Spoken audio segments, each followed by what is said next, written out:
Hey folks, time for the thought for today. Back during the Cold War, I was in the Navy and I was going through nuclear power school during part of the Cold War. And I had a conversation with a lieutenant.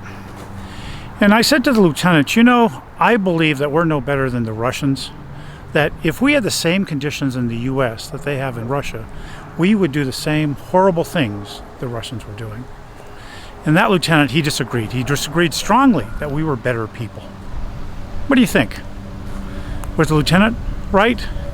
During the Cold War, were Americans better people than the Russians? Why does it matter today?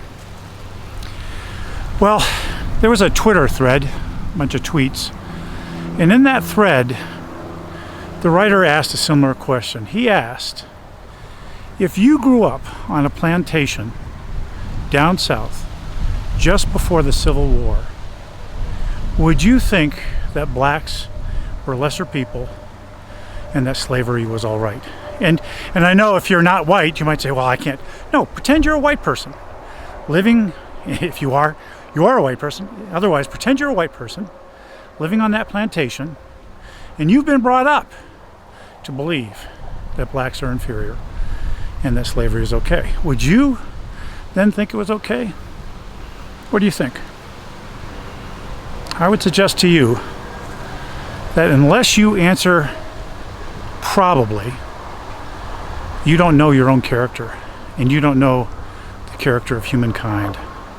We are not better people morally than those who lived in the middle of the, I guess that would be 19th century, the middle of the 1800s.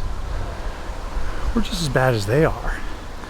And maybe, and this is kind of a thought for today, maybe when we look back on people in the past, we should be a little less harsh. We know better. We're not morally better. We just have more moral knowledge. That is the thought for today. But in case you're curious, where I am is Lyons Park, Lyons Park in Strasburg, Colorado. It's got a nice playground area. The interstate is right over there. I kind of like the sound of the interstate as I've grown older. Reminds me that people are alive. But it's a nice park. Not the only park in Strasburg. That was the thought for today. A little kindness again, looking back in history. I love you. I'll see you again tomorrow. Bye.